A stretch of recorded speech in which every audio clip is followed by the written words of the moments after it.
This is a show about the ferocious pursuit of incremental growth from the inside out. And it's also a show about whatever else I feel like talking about, no matter how random, irrelevant, or confusing the subject might be.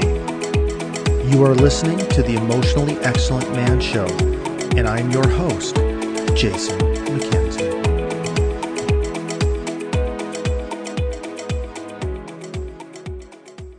All right, before we saddle up, I want to tell you about the Dad Edge Alliance, which is my absolute favorite community on the whole entire internet. It's a group of, at the time of my recording, it's about 250 guys. It's growing all the time, but it is a community unlike anything I've ever seen. And I don't know if you could hear that thunder that just happened, but that is a sign that what I'm saying is truly, truly important. That's right. Thunder. Thunder happened when I'm talking about the Dad Edge Alliance. So listen, if you're a guy and you are feeling like your friendships or your relationships are superficial, you get around, you shoot the shit, but you're never going deeper. You don't feel safe to do that. And you know that there's something more. I'm telling you, join this community. It is insanely life-changing. Okay. Like we got guys in there from all walks of life. But they all have one thing in common. They're trying to elevate fatherhood by improving themselves.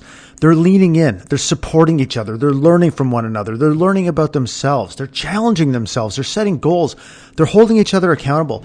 But they are all doing it in a place that's totally safe and totally just overflowing with bro love. And I'm trying to say that in a manly way. Bro love, right? So, one of the things that I've learned throughout my own personal development journey, which is a journey that will last the rest of my life, obviously, is that the people you surround yourself with that's one of the most important choices you can make. Many of you have probably heard the quote, you're the average of the 5 people you spend the most time with. And when I first heard that, logically, I got it. Okay, that makes sense. But I never could have imagined what it actually meant. How transformative it is to get a better, higher caliber, more open, loving, caring, relentless group of men in your life. So that's what this fucking community provides. I mean, I don't know how to state it in a way that really truly conveys how I feel about it. Maybe I'll just say fuck a lot more. But I mean, the stuff that goes on here is crazy. They've got community calls. They've got accountability teams. They've got amazing content, free books. We're building courses. We have experts come in, New York Times bestselling authors, Navy SEALs to speak to the guys. And the guys are learning and they're growing and they're building relationships with one another and they're bringing a better version of themselves into every aspect of their life. So please think about it. Look around you. Do you have the group of people around you that are going to help you create the fucking life you want? Most people don't. Most people don't even know there's an alternative. And most people don't even understand how important it is. So I'm telling you from my own personal experience and witnessing hundreds of people have the same experience, it changes everything. Okay, so listen, if you want to know more, you can either always send me a message or you can go to gooddadproject.com/alliance and I'll put that link in the show notes page. Do it. And it will help you become emotionally fucking excellent. Now on to the show. Emotional validation is a fucking superpower and there is no other way to put it. Okay? It is, in my experience, the number one skill that you can develop to foster human connection and build better relationships. It works with your family, spouse, kids. It makes you more effective at work with your peers, your bosses, your teammates. I mean, the people on your team, if you're in a leadership position. It literally is I don't even know how to put it, man. It's just, I've seen what it's done for me as I implement it in my own life. And I see it in other people in our mastermind groups and in the Dad Edge Alliance as they learn the skills. In fact, I did a webinar on it today and we had 40 guys on the call. It's crazy how many people are interested in this. And every single person I talked to about it, emotional validation. And I always say, and here's the ways we invalidate people. We try to go right to problem solving. We listen instead to respond instead of to truly hear. We minimize people's emotions. We try to change them. We order them to look different or feel different or, act in a different way, blah, blah, blah, all these things. And often we do it with the best of intentions because we're trying to help. But when I ask people about, have you ever engaged, especially dudes, jumping right to problem solving is another one, and when I ask dudes, who's kind of done that shit with the best of intentions, everybody puts up their hand, right? Because we're trying to help. And as guys, we're fucking fixers, man. We want to help, but we're going about helping in all the wrong way most of the time. And emotional validation is the solution to that problem. So one of the guys in one of our mastermind groups, shout out Scott Court, right? We teach this, and he bought a book called I Hear You. And it's, he just had rave reviews about it. And so we decided I read it and it's like, oh my God, this is a freaking awesome read. It's an easy read. It makes total sense. It's like, it's very, very approachable, but it's very practical and very actionable. And I was like, man, I want to talk to the author of this freaking book. So that's what this podcast is about. So today I'm talking to Michael Sorensen, and he's an award-winning author and marketing executive by day and an avid reader, researcher, and personal development junkie by night. Huh, interesting. That sounds like me, except for the marketing executive. And I haven't won a goddamn thing with my, I'm not an award-winning author. I'm just an author. Anyways, I digress. This is not about me. Obsessed with finding the best principles and practices for living a rich, fulfilling, and connected life, he seeks out and experiments with new and interesting ideas to discover what actually works. Having benefited from years of mentoring from coaches, counselors, and executives, I just had to pause there because I forgot if I was actually recording this. This is behind the curtains of the Emotionally Excellent Man Show. Having benefited from years of mentoring from coaches, counselors, and executives, and the wisdom of countless self-help books, he set out to share his explorations, insights, and discovery with others. And if I can add something from a personal note, Michael has kick-ass hair. I'm looking at his headshot right now, and I want to run my fingers through it. That's true. Okay? That's how I feel. And there are no right or wrong feelings. So there you go. But anyways, this is a great conversation. I really want to thank Michael for coming on the show and thank him for writing this book, because this book has been become reading material in our mastermind groups. And so that's pretty freaking cool. And it's pretty cool that he took the time to do this episode. And I really loved our chat. So guys, people, audience, listen up. This is your introduction. This is like 101, Superpower School 101. Okay. Your education begins now with Michael Sorensen. Hey, Michael, welcome to the show. Thanks for having me. Yeah, I am so looking forward to this conversation because, like I was telling you when we talked on the phone, we got a bunch of people on my team in some of our coaching programs reading this book. And what you've written about is just, when I first learned about this, which was only last year, I just couldn't believe what a fundamental skill it was and how completely wrong I had been doing it before. So I guess really wrong with quite the significant consequences. So maybe tell us about a little bit about emotional validation, but how you stumbled across it, because I'm really interested in that part of the story. Sure. Well, to kind of set the stage, I will kind of define emotional validation like you asked, and it's basically, when we talk with people, or people are talking with us, kind of the standard expectation is, or the understanding is, people just want you to listen, right? That's kind of what you hear everybody say. Don't give me advice, just listen to me. And while that's partially true, one of the things that I've learned over the years is that really what they're looking for is validation. And validation is helping someone feel heard and understood. It's basically helping whoever you're talking with recognize that you understand how they're feeling about whatever it is that they're sharing. So if they come to you and they're all excited, oh my gosh, you'll never believe what happened. They don't want you to just sit there and nod your head. They want you to say, no way. Are you kidding me? That's so cool. Da, da, da, right? Or if they're really upset, similarly, they don't want you to sit there and nod your head and go, oh, I'm sorry. Right? They want you to get into it. And so validation in that instance is, oh my gosh, I am so sorry. I can't even imagine how hard that must be, right? You got to be feeling this or that. So validation is more than just active listening. It's more than just sitting there nodding your head. And that's what people more often than not want when they come and talk to us. And so as far as how I got into it, it's funny because I'm not a therapist. I'm not, this big time life coach. I'm a pretty regular, ordinary guy. But I went to therapy for several years to work through a variety of different things. And I gained a lot of life skills and a lot of relationship skills. And one of them was validation. It was just something that I was taught and learned. And I saw it work magic over and over and over. And it got to the point where, for whatever reason, that's what really stood out to me was just, wow, validation in relationships is so powerful, so connecting.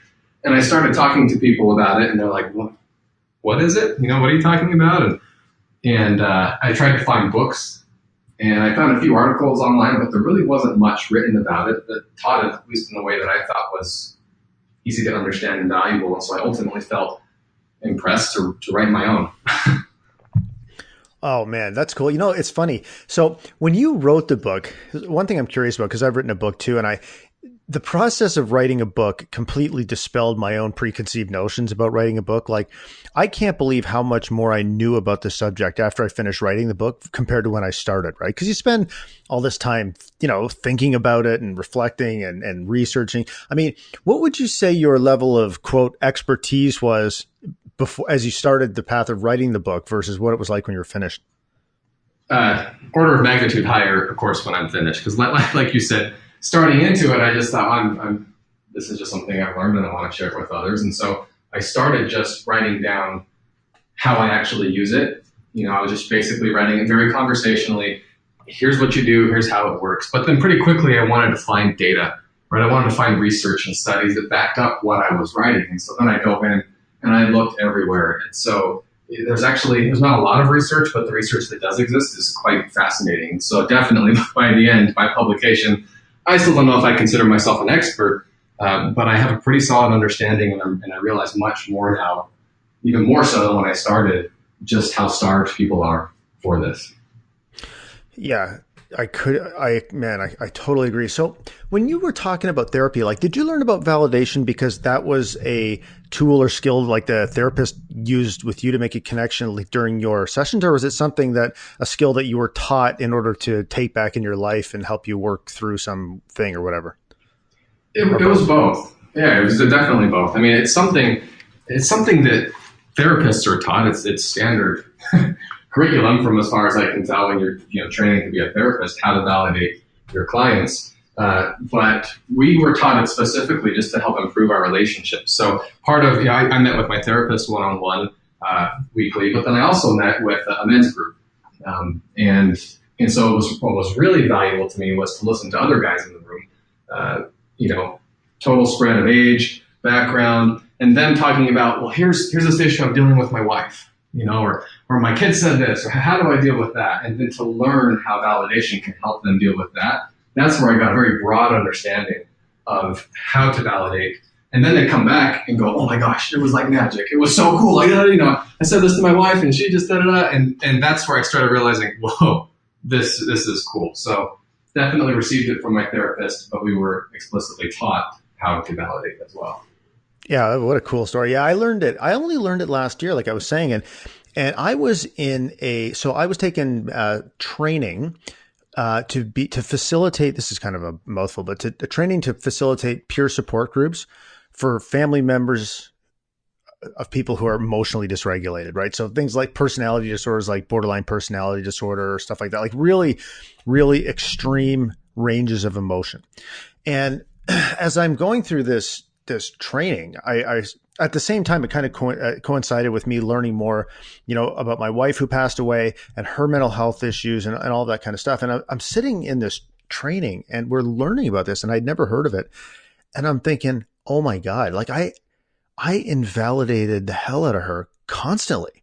Right. Like, but for the best, like, no, I would say they were always for the best of intentions, but I mean, for the most part, for the best of intentions, because my way of thinking about it was like, you're mentally ill. There's evidence all around you that what you think and feel causes chaos and destruction.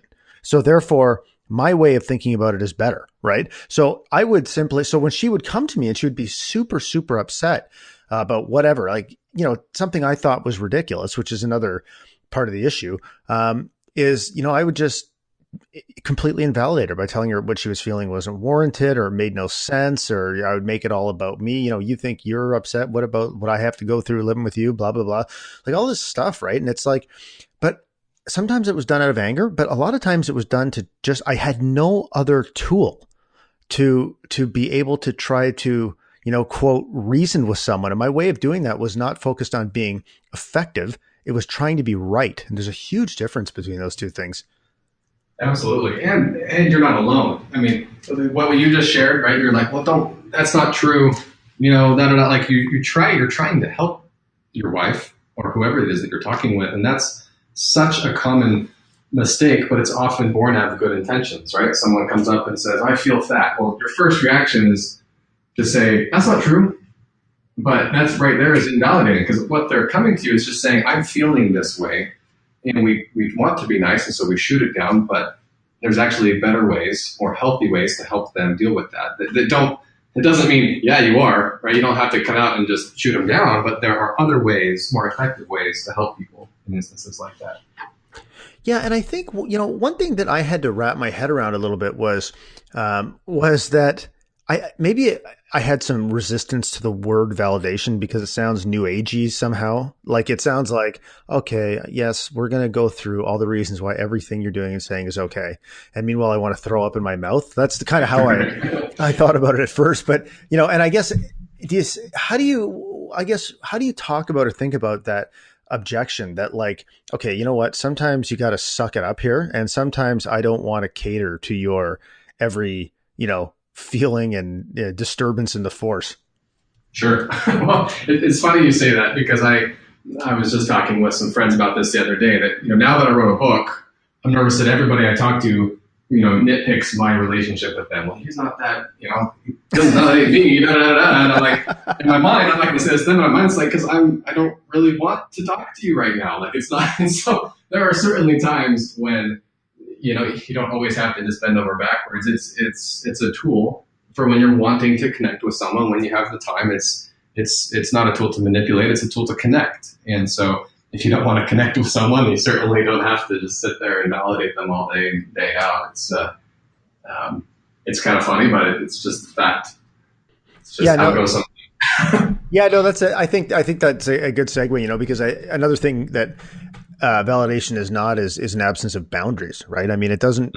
You still get to control your own boundaries, and I think that sometimes that's a misconception when you're talking about it. But like I was saying, it's really what being effective means is something that you need a certain level of self-awareness to, especially in an emotionally charged situation, to be able to try to think in real time about what being effective might be in this situation, right? And focus on that rather than being like just trying to be right. Because once you do that, you're not going to be in the headspace to want to validate somebody's emotions. Absolutely. Well, and all validation is it's a skill. I like to think of it just as a tool in my toolbox of communication skills. And and in the book, I distill it down to two main parts. All right? Effective validation comes down to, one, acknowledging an emotion, whatever they're feeling, and two, offering some form of justification for why they're feeling that. So it could be very specific justifications. You might say, oh my gosh, I totally get why you're angry. I would feel exactly the same way, right? You could just say it outright. I would feel the same way. You're not crazy. Or you could just the way that you react to it could be justification enough, right? So if you just get all animated and say, oh my gosh, he really said that, just the tone in your voice provides justification, right? They're like, okay, he gets it. Like he understands how I'm feeling. But that's just something that you have to, you can use it when it's part of your conversation, but when it's directed at you, so you talked about when you're in an argument or a heated situation and you want to be right. If you really want the other person to see your side of the story, you have to validate what they're feeling first. And I've seen that over and over and over. So I manage a team directly and indirectly of a little over 20 people. And, anybody who's in management and business knows that it can get messy, right? People are emotional people, whether they're in the office or not. And so I've had countless situations where somebody will come to me and they'll just be so uptight over something. And from my perspective, they're being totally irrational. Right? I look at this and I talked about this in the book where I had one instance where a coworker came in and he was all worked up over something. And I just said, hey, don't worry about it. I got it covered. Trust me. I know what I'm doing. Right? All these invalidating things. And he just kept deflecting and kept going in circles. He's like, no, but this and this and this. And I say, well, don't worry about that. I got that covered. I know, but da-da-da-da-da. And we went on for like an hour hour and a half, I think, until suddenly this little voice in my head took me back to my therapy training, and he said, you're not validating it right now, right? And I thought, oh crap. Yeah. And so I took a step back and I looked at the situation from his eyes. I tried to empathize with him, and I said, you know what? He's got a point. I would be equally upset here because he just doesn't have all the information. So from his perspective, he's seeing this happening. Of course he's upset. And so I said that to him. I said, you know what? I actually totally get where you're coming from here, because if all you see is X, Y, and Z, of course you're upset. And he looks at me and goes, yes, that's it. And that was the first time that he let it all down. And so then I validated him a little more, and I said, you know what? I appreciate the fact that you're so upset. You clearly care about the situation. Yes, that's it. Thank you. And then after he was validated, he put his walls down. Now he recognized that I understood where he was coming from. Then I was able to say, now can I share my perspective? And he just leaned back in his seat and said, yeah. And then I was able to share with him my perspective, and he got it, and it clicked. And like literally 10 minutes later, he walked out of my office and we were best of friends again. It was shocking to me to see how validation finally allowed us to reach resolve in our argument. Oh man, I love that. And I'm sure like myself, you've just seen it play out over and over and over again. One thing you mentioned, validation has two parts, which is kind of, you say understanding the emotion and then acknowledging the emotion, and then, basically saying it's justified under the circumstances. I guess one thing I wanted to ask you about is, because I think what people might react to when they hear that is go like, so say somebody's feeling something and you think it makes no sense. How do you get to the part where you can say it's justified when you absolutely don't think it's justified? It's a great question. Certainly some situations are going to be harder than others. I think back to the example that I just shared. I did not think his frustration was justified. It took me a while. I had to basically close off knowledge of what I had, like certain knowledge that I had, right? So I saw a bigger picture. And so to me, he was being totally irrational. It wasn't until I tried to kind of get in his shoes, so to speak, and shut that off. And so sometimes you can't do that. And so in that instance, at least in my experience, you have to give him the benefit of the doubt. So I give a few techniques of how to develop empathy for someone in the book. And one of the ones that I write in it sounds kind of funny, but is actually really powerful, is to imagine the other person as a child. So this guy I'm talking with is like in his 40s. But if I imagine him as like a 5-year-old being all scared or whatever, suddenly I have more compassion for him. As weird as that sounds, but I'm able to just say, okay, he's missing stuff here, but he means well. He's scared, or he's upset, or he's afraid. And so even if you can't truly get in there, you have to just kind of give them the benefit of the doubt and say, well, they're obviously missing some information. So if they don't know all the picture, of course they're going to be worried.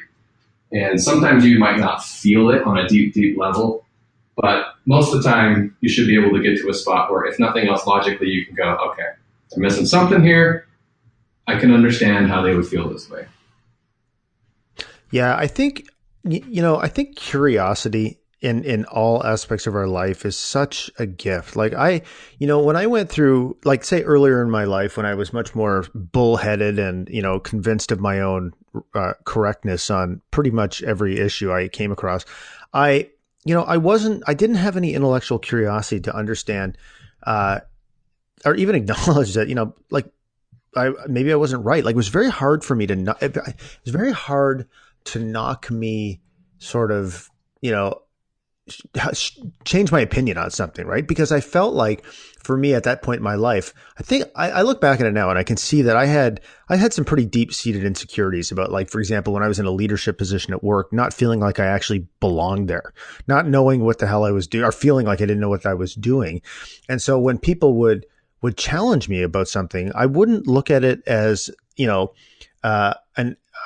an awesome opportunity for some conversation, maybe even some debate, an opportunity for us both to learn something.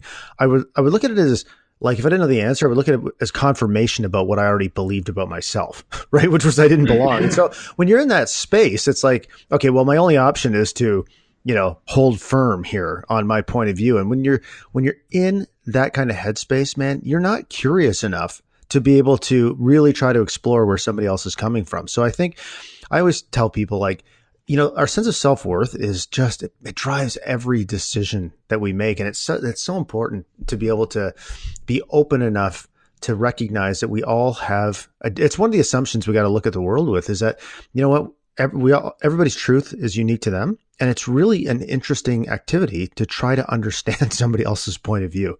But that long monologue was basically just saying, that curiosity is a really, really critical aspect to be able to want to even spend time understanding somebody's point of view so you can put yourself in their shoes better. You're spot on. And I think it comes down to that you don't have to agree with what they're saying.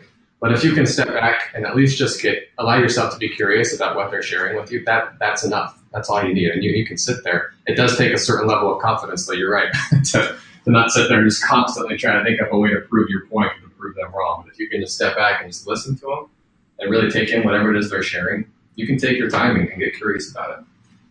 Yeah, you're right. And I think too, it's like, if the way I try to think about it, I was explaining, so I was telling you on the phone, I was going to do training with my team on emotional validation today, and it went really well. And, we were, I don't know, we just had they were hungry for it, and it was, I think it's going to really make a great difference. But, no, I lost my train of thought there. But anyways, it was funny to get them all in a room and just talk. I talked about your book, actually. It was one of the resources I gave them to do it. But, in a work setting, to be able to talk about that kind of stuff and to tell them, again, as a leader, tell me about how effective this has made you at work. Because I was telling the team, I'm telling you, the world runs on relationships. And this is a game-changing skill.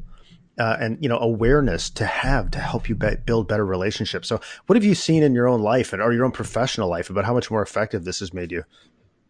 Sure. So the big one that I always share is the one that I did just share, right, with that coworker who we would talk for hours, and it was amazing to me how I talked him off a cliff and everything was good. Another one that comes to mind was even earlier on, it was actually before this, is that I had another direct report come in, and she was clearly going through something difficult, and I didn't know what it was. And so she came in and she sat down, and we just had our weekly, sync up meeting, weekly one-on-one. And she started talking, and I just looked at her, and I just asked, are you okay? And I could just see in her eyes, there was so much pain, and tears started to well up, and I was like, oh, okay, she's obviously not doing okay. I can't even remember what it was that was bothering her, but, she just said something, whatever it was. And then I could tell that she closed off because she was scared that I was going to say something like, well, you know what, don't worry about it, or just forget about it and move on. I could tell she was kind of gearing up for that type of thing. And so she expressed her concern, and instead of saying that, I tried to just validate her. And I said, oh, gee, I can't, that would be really hard. And she just started crying. She was like, oh, it is. And and we just started talking. And she just totally opened up to me. And, 10, 15 minutes later, she had a smile on her face again. She thanked me. She felt so much lighter. And that was, I think, 4 years ago. And when I published the book, she actually volunteered to be one of the beta readers. And she reached out afterward and said, oh my gosh, this makes so much sense now. I was always impressed. I don't mean to toot my own horn here, but she said, I was always impressed with how approachable you were as a manager. I felt like I could always talk to you. And now I understand why. It's this validation.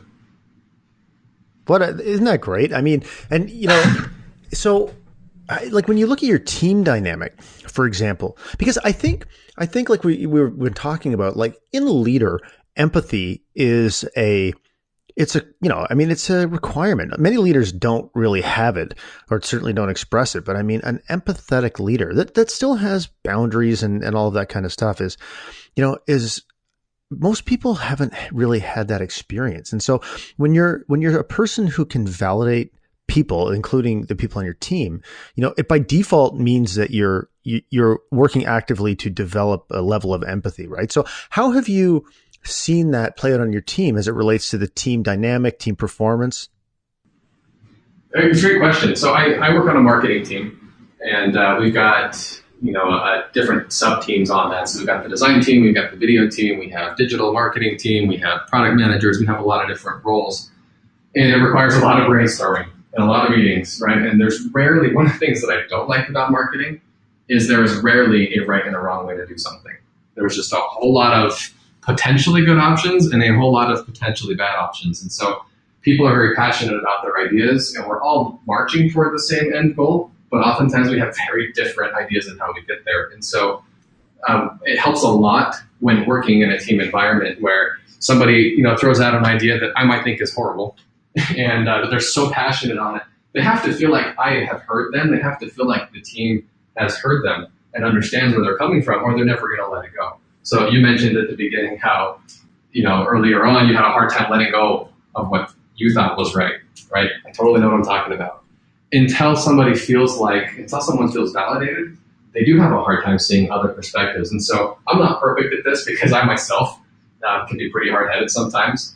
But if we're in a big group setting and someone throws out an idea, I try to validate them and say, you know what, I get where you're coming from there. And, I like that idea.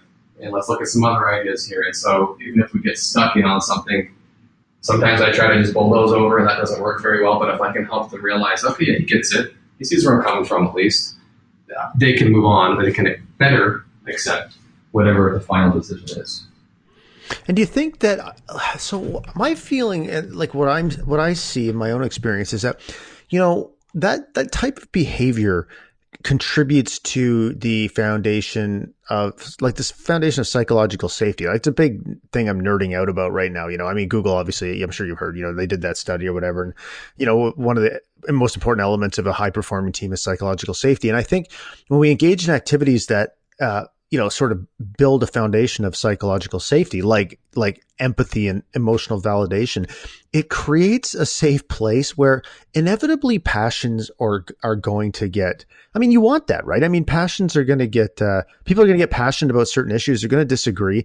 It may even get heated, and that's not necessarily a bad thing. But I think when that happens within the context of a safe place, man, does it ever serve a different purpose than when there is a lack of trust? It really does. And you hit the nail on the head that to be an effective team in any part of business, you need dissent. You need people that feel comfortable speaking up and speaking their mind. And then feelings will get hurt inevitably. And so you need people on the team to feel safe, coming back to someone after the meeting and saying, hey man, I'm sorry if I got, heated there or whatever, or somebody that might come to you and say, hey, I feel like, that I went too far, or you went too far, or whatever. If you can have those types of conversations after the fact, it just smooths it all out and everyone's good. But I've been in groups where people don't feel safe. And so when there's tension in the meeting, even if it's healthy tension, people leave and they don't feel like they can talk to anyone about it. And so then they're self-conscious, or they're bitter, or they have resentment. And so if you can't talk amongst your team, it doesn't have to be, let's share our feelings and sit in a circle. It's a strong management skill. It's a strong life skill. It isn't just this fluffy, foo-foo-y thing that, like you mentioned earlier, sometimes it still has a stigma to be. Yeah. Are you still there? I think I might have lost you for a second.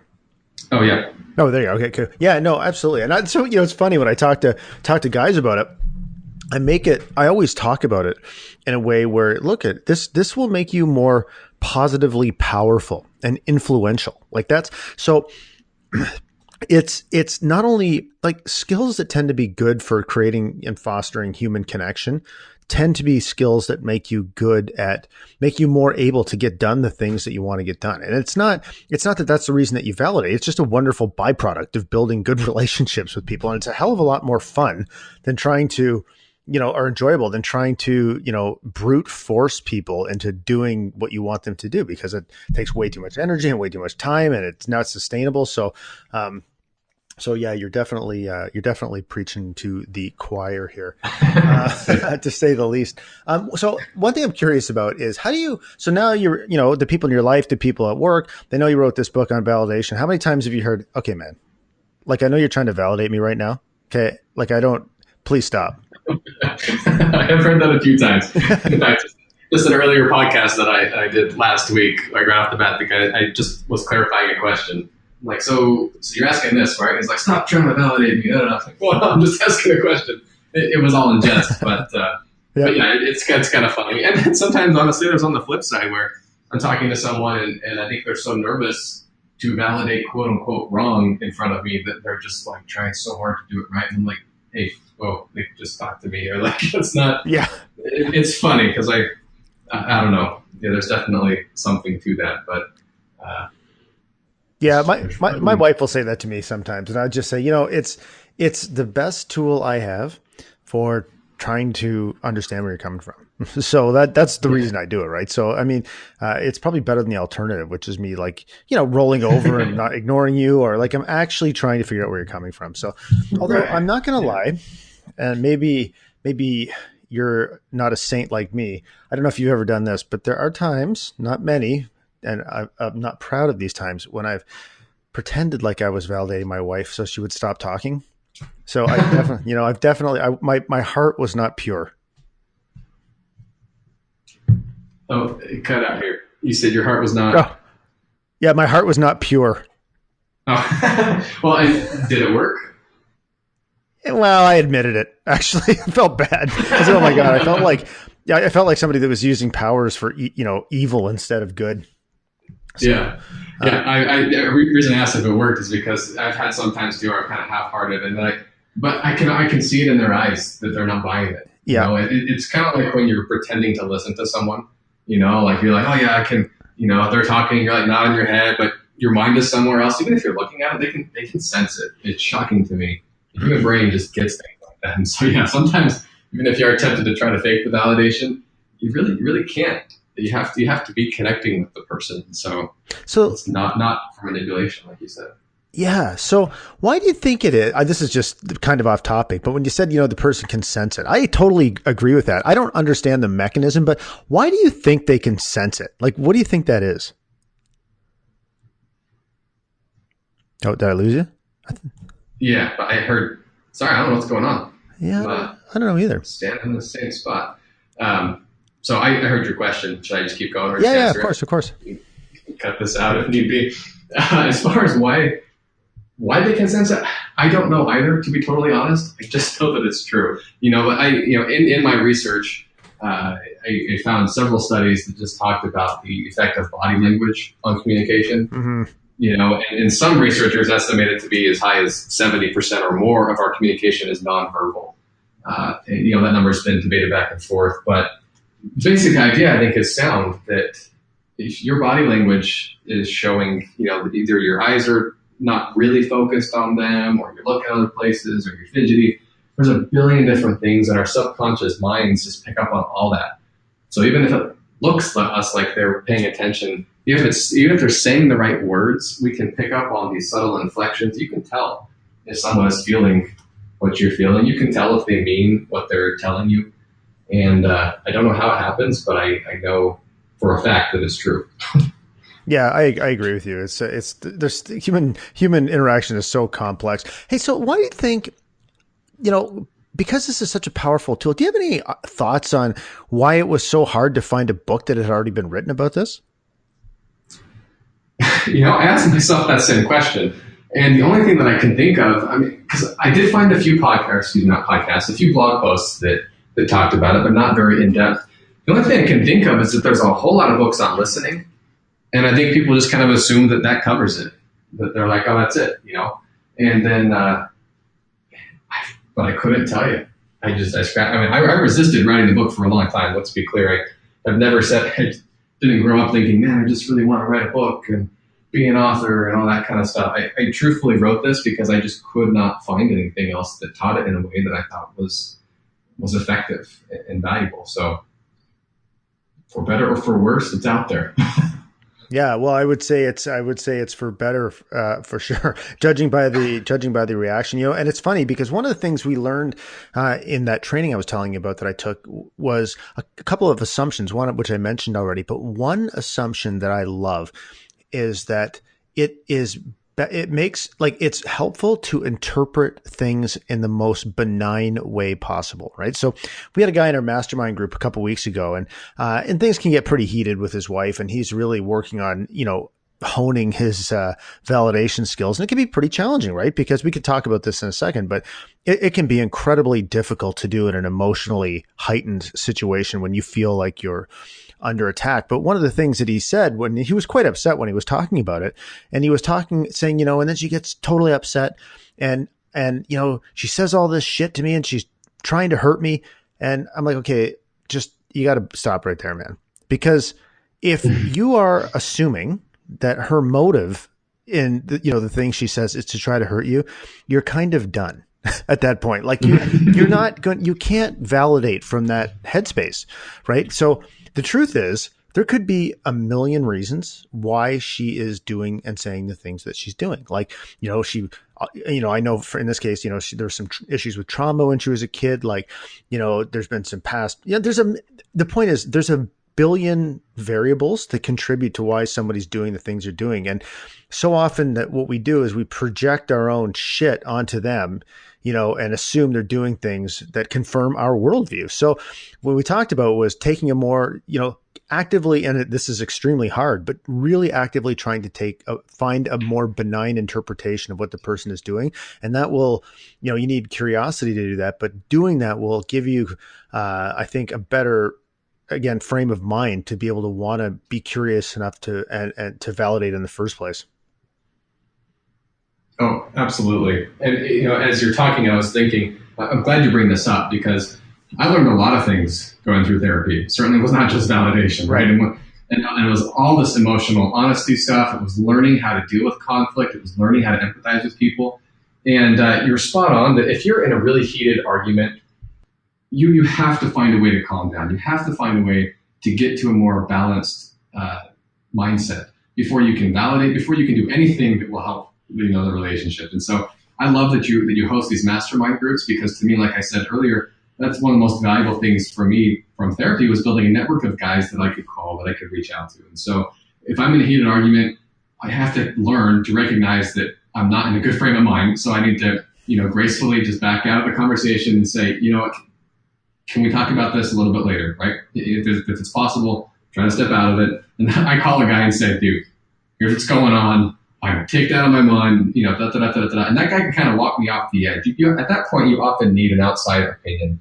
And you need someone that you can trust, but someone who can put you back in the middle and say, okay, I think you're, ideally they should validate you first too, right? Yeah. For you to be able to listen to their feedback, but then say, dude, she's not trying to hurt you. Exactly everything you said. It could be this, it could be this, it could be this. And that helps you get to more of a position of empathy, which you have to have first before you can validate. And if you can then go, okay, he might be right, maybe there's something here, then you can go back in with some validation and with some tools and with some empathy, and then you can start to mend the relationship. But until you can get to a more centered headspace, better to just not say anything, in my opinion.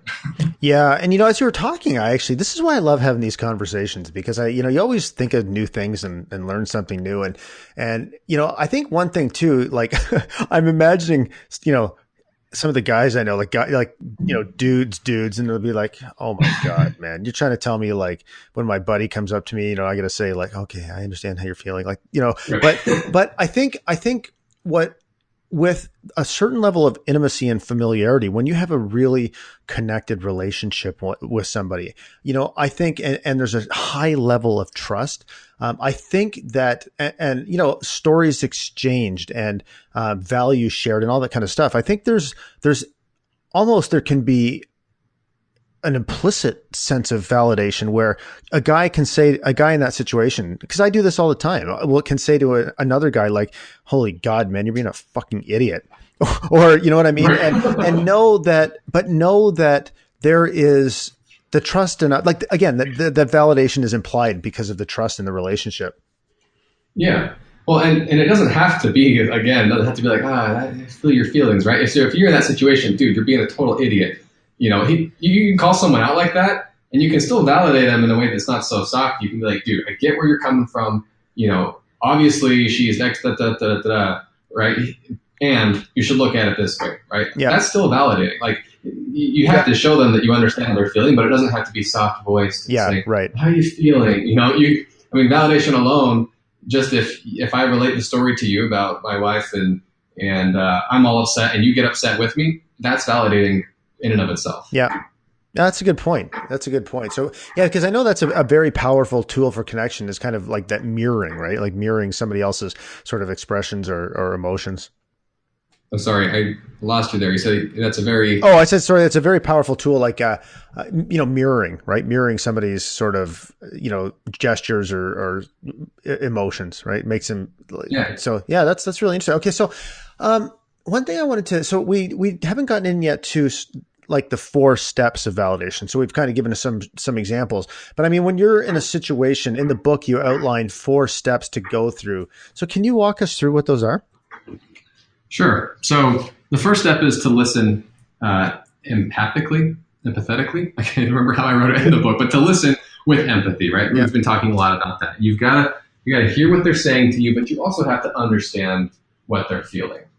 And so that's the first step. If you don't understand what they're feeling, you can't validate. Second step is to validate.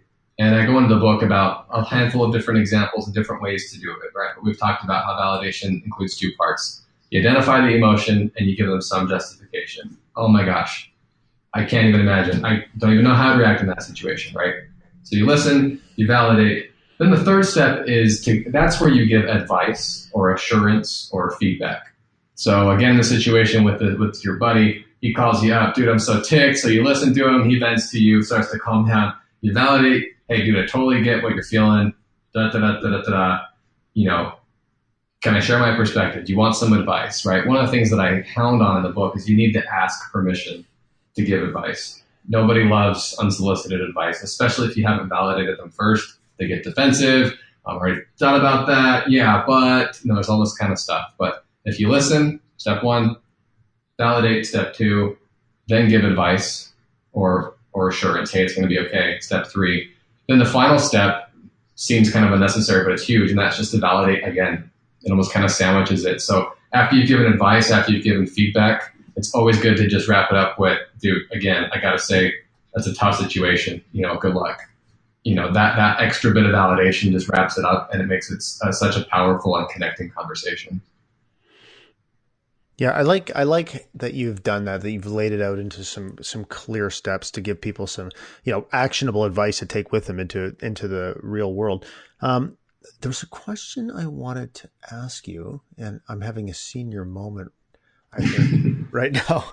But oh, I know what it was. Yeah. So one thing I don't want to stereotype or paint an entire gender with the broad brush, but I'm going to do that because it's my podcast and I can. So, dudes, I find that guys just in general tend to be more oriented around problem solving, like task oriented problem solvers in a lot of ways. And so, I think we've, most of us have probably been in a situation where somebody's upset and it's like, well, yeah, but if you just do this and then you won't be upset. Like the solution is obvious, right? And it's like, and then the message is not received. And you're like, what the hell? Like what even, and then you're left, your partner, whoever you're talking to is getting progressively upset. You don't understand me. And you're left scratching your head going like, I don't even know what actually just happened there. I was just trying to help, so can you talk about sort of, I know this is step 3 in the process, but why is it important to validate before we get into problem solving mode?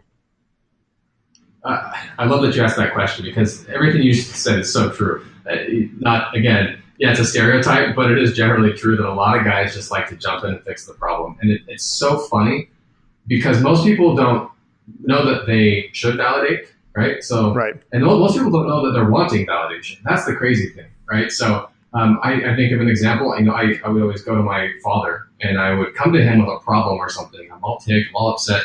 And I already have an idea generally of how I'm going to fix it. I'm already working on it, but I'm just looking for validation. But I didn't know that for the first 25 years of my life.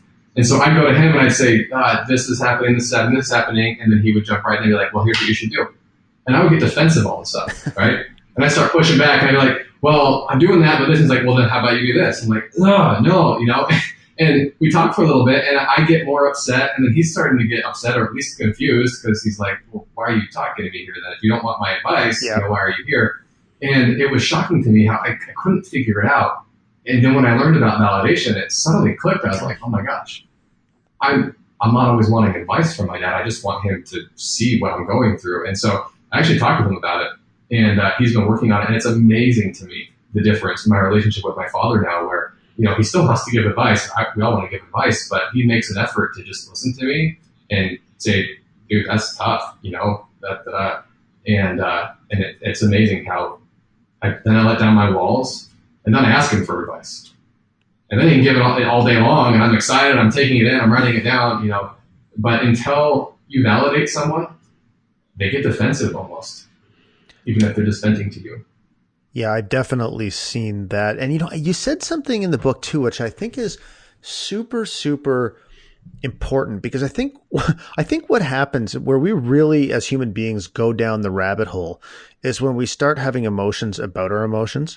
So like, I'm scared, and oh my God, I'm such an idiot for being scared, or I'm sad, and then you get mad at yourself for being sad. Like, what kind of idiot would feel sad in this situation or whatever? And I think so we have this ability, there's this natural, thought pattern to want to judge. We're our own harshest critics, right? So, and I think what you talked about in the book, which really connected with me, was that when you validate someone, you're helping them see that you understand their emotions and you believe that their emotions make sense. You're helping to remove sort of a facet, I guess, or a layer of judgment from them. And when you do that, it helps people, maybe be a little less judgmental of their own emotions. And when you take that judgment away and it lets them just, sit with their emotions, it gives them an increased capacity to process them. So from that perspective too, it's a real gift. Oh, it really is. Yeah, I mean, emotions, especially negative ones, are so unruly, and to kids, they're terrifying if it's a scary emotion. But to adults, we don't even like to admit that we're scared of them. Yeah. Right? We just judge them. But it's bad. Right? Especially you talk about men, we feel like, well, you shouldn't cry, you shouldn't be sad, you shouldn't be scared. The stereotype is it's okay for men to get angry, but sometimes you even feel bad about getting angry. And so we label all these things. And so if we feel an emotion, immediately shoot it down and say, no, I shouldn't feel that. Well, you're going to keep feeling that. As long as you don't let it go, you have to give it some space and say, oh, geez, I'm terrified right now. And actually makes sense because I'm standing on the edge of a 400-foot cliff, But then to all your buddies, usually it's like, oh, dude, I'm fine, I'm not scared, whatever. But it's hard if you just keep shoving the emotions down. And so, if I come to you and I'm feeling something, I might not even want to admit that I'm scared because I'm so scared of the stigma around it, right? A guy that's scared, whatever, you whip. But yeah, if you can say, dude, that's actually pretty terrifying. But even just inside, I have permission now to feel that. And once I have permission to let it go. That sounds a little new agey, but it is critical for emotional health. It's critical for your relationship with your wife or your girlfriend or whatever, with your kids. Like, you got to learn to feel whatever it is you're feeling. That's oftentimes the only way to truly work through it. Have you read the book or heard of the book Emotional Agility by Susan David? I've heard of it. I've not read it. Oh man, it is such an amazing book. And I went down to St. Louis this past weekend. That's why I had to reschedule the podcast, because my aging body, my 2004 Honda Civic, which is my little beater car, is not meant for like 700-mile road trips. But anyways, I listened to the audiobook on the way down there, and one of the things she's talked about that was so really struck me, I guess is the best way to put it, is that we have 7 basic human emotions, right? So like contempt, fear, disgust, shame, anger, and then which are like we considered, like negative emotions. Then there's surprise, which could be either way depending on what you're surprised about, and then joy, which we consider to be a happy emotion, and so or a positive emotion. And so we've taught ourselves that whatever we're feeling, we should be moved more towards the positive emotion. But her point is that these emotions have survived the evolution through millions of years, or have developed to this point through millions of years of evolution. And so they serve an important purpose as part of our humanity. And so because there are benefits that come from, specific emotions. Like, so for example, people who are sad might be more inclined to be more analytical or cynical, and be less prone to be taken advantage of by somebody who's just walking around with their head in the clouds all the time, for example. So to label them as any emotion as anything other than just that, an emotion, like to label it as positive and negative and then to try to constantly move towards the positive, is just doing ourselves such a massive disservice and preventing us from like learning and experiencing so much of what life has to offer, because we slap these labels. Oh, sorry. Oh, I said sorry. So sorry. Yeah, I just said we've lost the ability to learn from our experiences and live a full life because we have decided that we're going to label this a broad spectrum of the emotions we feel as negative and something to be avoided. I love that. One of my favorite quotes is by Shakespeare. I think it's from Hamlet. He says, "Nothing is either good or bad, but thinking makes it so." Right. Yeah. And it's exactly what you just said. Like, it's almost prideful. Who are we to say that one is bad and one is good? I mean, there's so many instances where someone's anger has driven them to create massive change in the world, right? And bring so much good about it. And so to say, "Oh, you shouldn't have felt anger," well, who are you to say that, right? It's part of humanity, and we have to learn to just accept them. Look at why we're feeling. Typically, they're always a sign. Something has brought that up, and if we take advantage of the invitation to dig deeper or to do something about it, it can be life-changing.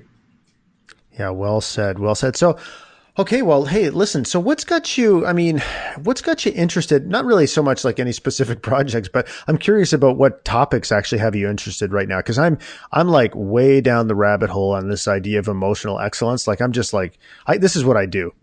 About 2 months ago, I don't know why, but I got all fascinated with Mount St. Helens. You know, that volcano from like the 80s? I just couldn't. Yeah. I couldn't consume enough information about it. But anyways, right now is this idea of like emotional excellence, and not excellence in the result, because like we're never really excellent, but excellence in the journey, in the sense of I kind of think about it as bringing more intention to making choices that bring us closer to our values, I guess. But I'm sort of like all over this at this moment. But what's got you interested right now? Oh man, a lot of things. Some, probably aren't very related to this podcast, but real estate investing is a big one. But actually, the second one that came up when you were talking is a little more related to just mental health and emotional excellence. And that's, I'm kind of at this pivotal moment, I feel like, in my life right now. With the book, honestly, kind of helped kick me off here, where I'm just realizing that there's so much opportunity in life. There's so much opportunity in the world. I mean, here we are, you're in Canada, I'm in the US, I'm in my office, we're talking using technology, it's being recorded, it's being published. I published a book, I don't hold any inventory, it's being printed on demand. Like, we have everything at our fingertips to do anything we want. And that's not even an exaggeration. And so right now, I can't let go of this idea of, what am I doing sitting around? And I don't feel like I'm sitting around, I'm trying to tackle it, but I'm just so excited. My girlfriend is she quit her job and she's pursuing a passion of hers where she feels called to do a certain type of work. And it's just exciting to me. I have to stop talking to people about it sometimes. I'm like, dude, you can do anything. Like, figure out what it is that you're passionate about. Figure out what it is that you have natural gifts toward, because I'm finding more and more that is kind of your life path, quote unquote. Like, everybody in this world has something, oftentimes many things, that they are just naturally good at or naturally passionate about. And I'm finding more and more that if you just pursue those, there is always going to be a way to either turn it into a business or to turn it into service opportunity, or to find some way to provide value to the world with the gift that you already have. Oh man, yes. I mean, and I think what's funny, it's not, I don't know if it's funny or if it's kind of tragic or it's just an opportunity, but I think people try to intellectualize this stuff, right? They're like, okay, so I got to sit in my office and I got to figure out what I'm passionate about. And it's like, man, no, you got to just go try stuff, try something new. Like, when I started down this journey, I mean, I've gone through like 50 iterations of the things that I find interesting and I'm talking about and how I'm trying to serve people. Some things have worked. Some things have been complete and utter failures.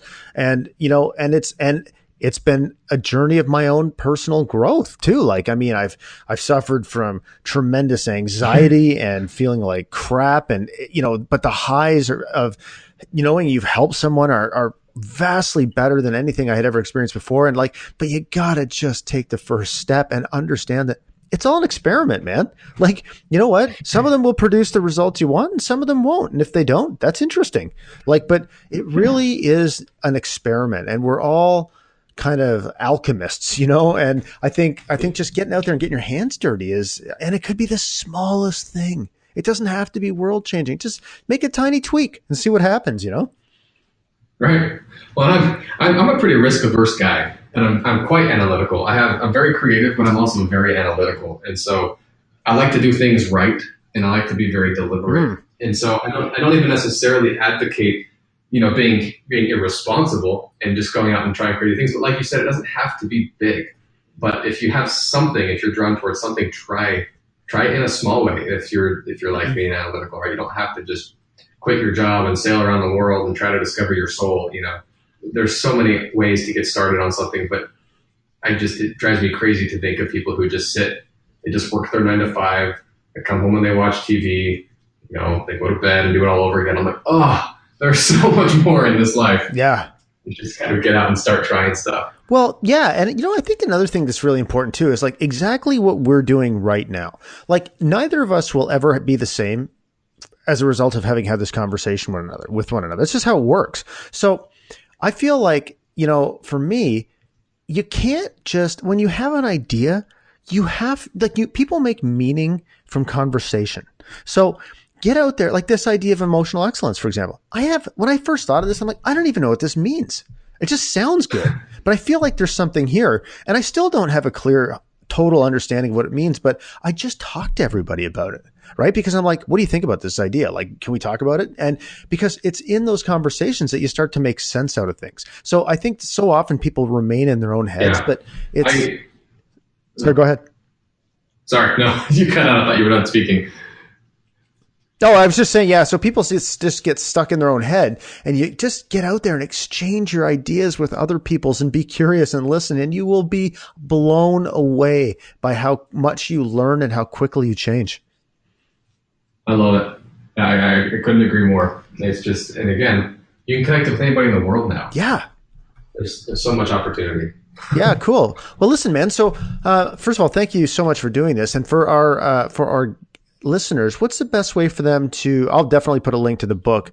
And as I said, I tell everybody about your book. So, but for the listeners, what's the best way for them to get in touch with you? And we'll put everything in the show notes page as well. Sure. Best way to get in touch is probably just via my website, michaelsorensen.com. I just post periodic blog updates on there, but there's a contact form. And then, of course, you can reach out to me via Facebook or LinkedIn or whatnot as well. Well, fantastic. Well, listen, thanks again for doing this. I loved this conversation and I learned some things. So that's what it's all about, right? So thank you very much. And we'll publish this soon because I really want to help you get your message out to the world. You bet. Hey, I really appreciate the time. I've likewise enjoyed the conversation. It's just been cool catching up and just learning more about what you've got going on. And yeah, it's really cool. All right, man. Take care. Thanks, you too. Well, how about that? I hear you. When you talk to me, I will do my absolute best to make sure that you feel heard and understood. That's emotional validation. I hope you loved that episode. And seriously, I'm going to put a link to a webinar I did on emotional validation. I actually did it as a fundraising event. So if you're interested in watching the webinar, I would feel free. And if you'd like to donate, I'm doing a 160 kilometer unicycle ride over 2 days at the end of the month. And if you'd like to make a contribution, I'll put the link in there too. I did the webinar in exchange for a contribution, but honestly, just if you enjoy the webinar and you feel like contributing, feel free. I mean, So please start practicing the skill. It's really fucking hard to do, especially when emotions, it's so simple, but it's really challenging to do when emotions are heated, right? But that's when it matters the most. So remember emotional validation. Understanding, acknowledging, and accepting that somebody else's emotional experience is as real to them as yours is to you. Okay, thanks, Michael. I really want to just give you a ton of props, man. It's a great conversation. Your book is a game changer. Thanks, buddy.